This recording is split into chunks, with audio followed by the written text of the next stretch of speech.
¿Alguna vez te has detenido a pensar por qué tantas familias saben lo que es correcto, pero viven como si eso no tuviera consecuencias? ¿Por qué tantas personas defienden la familia? Hablan de la importancia del matrimonio. Repiten frases bonitas sobre el amor y el compromiso. ¿Pero en la vida diaria viven como si todo fuera provisional? Existe una distancia peligrosa entre saber qué es la familia y vivir realmente como familia. Y es precisamente ahí donde comienzan muchos de los problemas, que después parecen inexplicables. Hoy no falta teoría, libros, charlas, documentos, contenidos religiosos por todas partes. Todos saben que la familia es importante, que el matrimonio es sagrado, que es la base de la sociedad. Pero saber no es lo mismo que vivir. El verdadero desafío no es entender qué es la familia, es sostener eso en la práctica, todos los días. Porque la familia no comienza con sentimientos, comienza con una decisión. Dos personas diferentes, historias diferentes, temperamentos diferentes, heridas diferentes, que deciden vivir bajo el mismo techo. Y, con el tiempo, llegan también los hijos, cada uno con su manera de ser, su humor, su forma de ver el mundo. Si no hay algo más profundo sosteniendo esa casa, el conflicto no es una posibilidad, es una certeza. Aquí es donde mucha gente se equivoca. Cree que el problema del matrimonio son las dificultades externas. Pero, en la mayoría de los casos, el problema es interior. Falta de virtudes, falta de dominio propio, falta de paciencia, falta de humildad.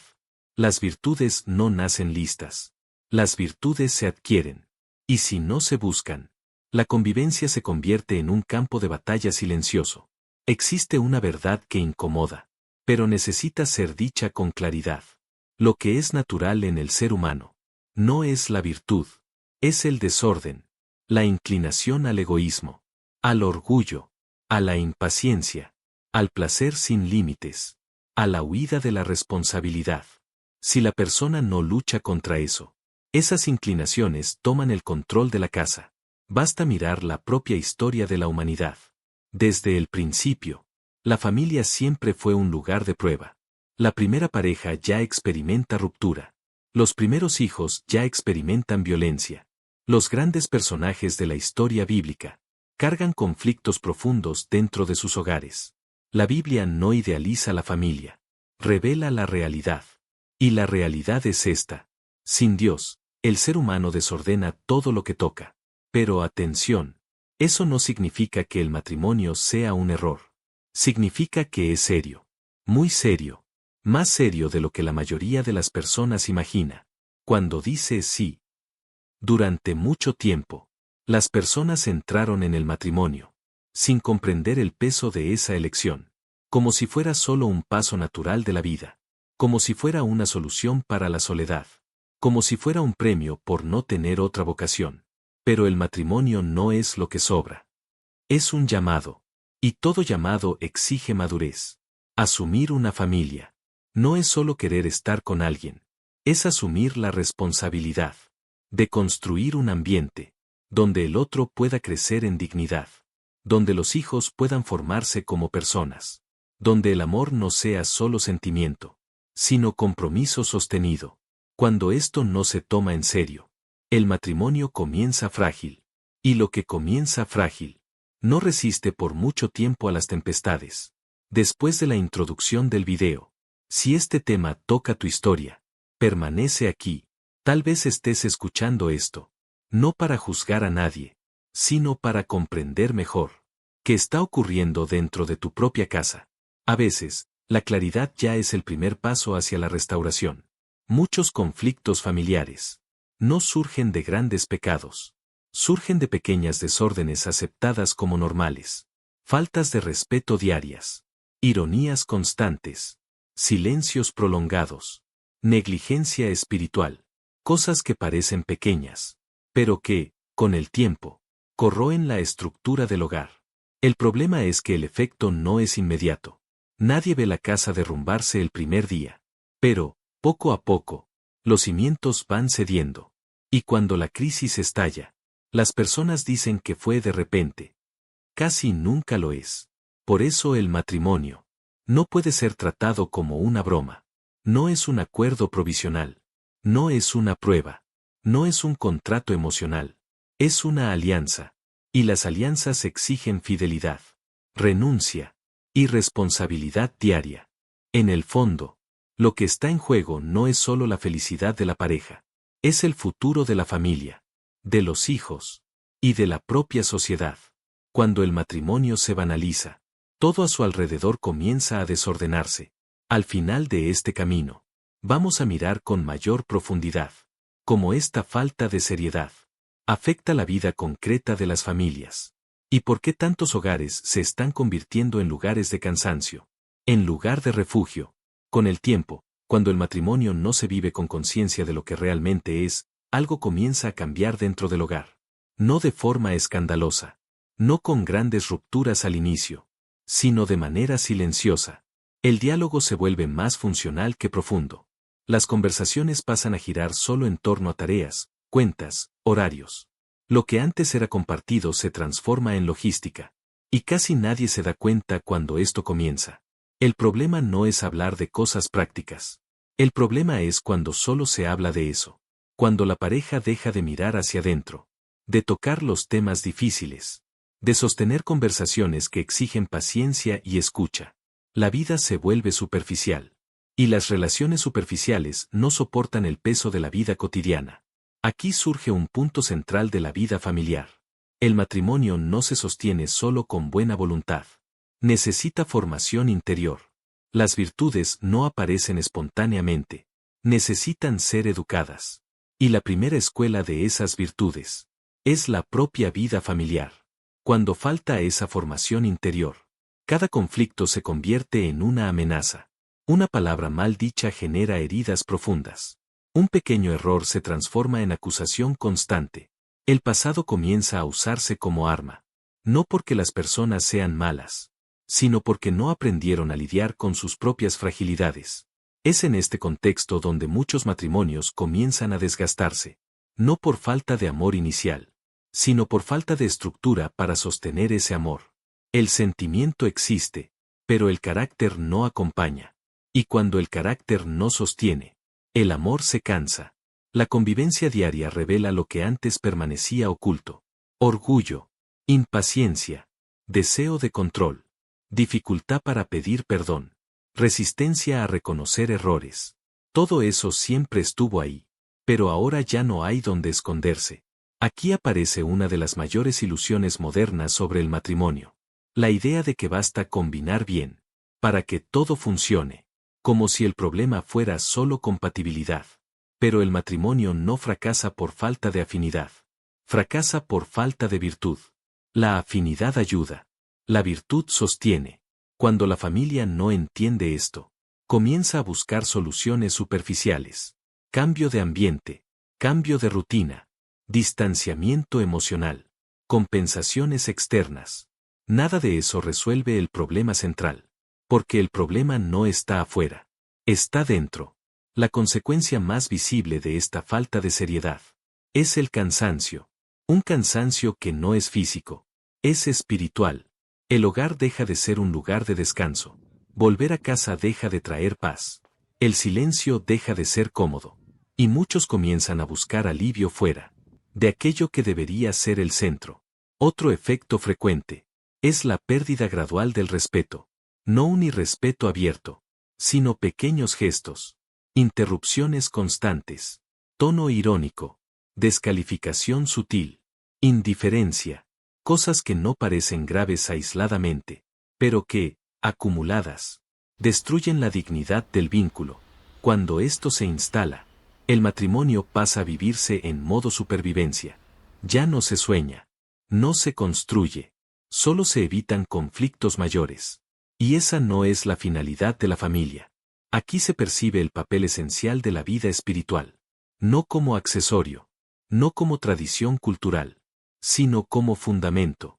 Sin una referencia más alta, cada uno pasa a ser su propia medida. Y cuando dos egos se convierten en la medida, el choque es inevitable. La oración, la vida sacramental, la conciencia de que existe un bien mayor que debe ser preservado. Introducen orden donde antes solo había reacción. No eliminan el conflicto, pero enseñan a atravesarlo con madurez. Cuando esta dimensión es descuidada, el matrimonio pierde profundidad. Todo pasa a decidirse, en función de lo que agrada o desagrada en el momento. Y las decisiones tomadas solo por impulso, rara vez construyen algo duradero. El resultado de esto aparece con claridad en los hijos. Ellos perciben la tensión, sienten la inestabilidad, absorben los comportamientos. Incluso cuando nadie dice nada, el clima del hogar habla. Y lo que no se trabaja en los adultos, termina recayendo sobre los pequeños. Por eso, tratar el matrimonio como algo secundario, como una etapa cualquiera de la vida, es una irresponsabilidad silenciosa, no solo con uno mismo, sino con toda la familia. La buena noticia es que no tiene que terminar así, pero reconocer el problema es el primer paso. Mientras el matrimonio sea visto solo como un acuerdo emocional, seguirá siendo frágil. Cuando pasa a ser visto como vocación y misión, algo comienza a reorganizarse. Es en este punto donde se abre espacio para comprender qué es lo que realmente sostiene a una familia, cuando las fuerzas humanas ya no alcanzan. Y es sobre eso que necesitamos mirar con más atención, que permite que un matrimonio atraviese crisis, sin perder su identidad, ni su razón de existir. Cuando se llega a este punto de desgaste, muchos creen que ya no hay nada que hacer, que el problema fue demasiado lejos, que el tiempo lo arruinó todo, que ciertas cosas no tienen retorno. Pero esta percepción nace, casi siempre, de una comprensión incompleta de lo que sostiene verdaderamente un matrimonio. Porque ninguna familia se sostiene solo por la fuerza humana. Aquí la vida espiritual deja de ser teoría y se convierte en una necesidad concreta. Cuando la pareja percibe que ya no logra resolverlo todo sola, se abre la posibilidad de algo nuevo. No porque los problemas desaparezcan, sino porque surge una nueva forma de atravesarlos. La fe, dentro del matrimonio, no es un adorno, es un eje. Cuando Dios entra en la vida de la pareja, no entra para tomar decisiones por ellos, sino para ordenar lo que está confuso. El orden no significa perfección, significa dirección, significa saber hacia dónde se camina, incluso cuando el camino es difícil. Muchos matrimonios dicen que rezan, pero viven como si la oración no tuviera relación con la vida diaria. Rezaron, y continúan actuando igual. Rezaron, pero no cambiaron actitudes. Rezaron, sin permitir que la oración los transforme. La oración verdadera no es repetición de palabras, es apertura interior. Comienza cuando la pareja reconoce: no sabemos conducir esto solos. Ese reconocimiento ya es un acto de humildad. Y la humildad es la puerta por donde entra la gracia. Cuando un hombre y una mujer comienzan a colocar a Dios en el centro, algo silencioso ocurre. Empiezan a mirar menos el error del otro, y más su propia responsabilidad. Empiezan a escuchar con menos defensa, a hablar con menos agresividad, a esperar el momento adecuado en lugar de reaccionar por impulso. Esto no sucede de un día para otro. Es un proceso, pero es un proceso real. La fe introduce en el matrimonio una lógica distinta a la del mundo. En el mundo, cuando algo no satisface, se descarta. En la vida espiritual, cuando algo duele, se trabaja. Este cambio de lógica transforma el ambiente del hogar.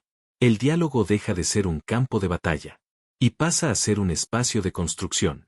El perdón deja de ser humillación y se convierte en liberación. La renuncia deja de ser pérdida y pasa a ser inversión. Nada de esto es fácil, pero todo es posible. El matrimonio madura cuando la pareja entiende que amar no es sentir siempre, sino elegir siempre, elegir respetar, elegir permanecer, elegir crecer. Y aquí hay un punto decisivo. Las parejas que atraviesan crisis y salen fortalecidas no son las que tuvieron menos problemas, son las que aceptaron transformarse. Cuando el matrimonio se vive con seriedad, el hogar se convierte en una escuela de virtudes. La paciencia se aprende en la convivencia. La humildad se aprende en el conflicto. La fidelidad se aprende en la repetición diaria del compromiso. Esa es la gran diferencia entre un matrimonio frágil y un matrimonio sólido. Uno huye de la cruz. El otro aprende a atravesarla. Nada de esto significa aceptar abusos, silenciar injusticias o romantizar el sufrimiento. Significa comprender que la madurez espiritual es asumir responsabilidad por el propio crecimiento. Cuando esto ocurre, el matrimonio deja de ser una carga y comienza a convertirse en camino de santificación, camino de sanación, camino de maduración humana. La familia no es un premio para los perfectos, es un llamado para los dispuestos a aprender, dispuestos a cambiar, dispuestos a no tratar lo sagrado como algo común. Tal vez estés escuchando esto y reconozcas partes de tu propia historia. Tal vez percibas errores. Tal vez sientas cansancio. Tal vez sientas miedo. Nada de eso es señal de fracaso. Es señal de humanidad. Lo que define el futuro de una familia no es la ausencia de crisis, sino la decisión de no rendirse, sin antes intentar vivir con más verdad, orden y profundidad. Si este contenido tuvo sentido para ti, permanece aquí. Hay muchas familias intentando sobrevivir en silencio. Y hablar de esto con seriedad ya es un acto de resistencia y esperanza. Y si crees que más personas necesitan escuchar esto, comparte, acompaña el canal y continúa reflexionando con nosotros. A veces, una palabra en el momento adecuado es el primer paso para reconstruir aquello que parecía perdido.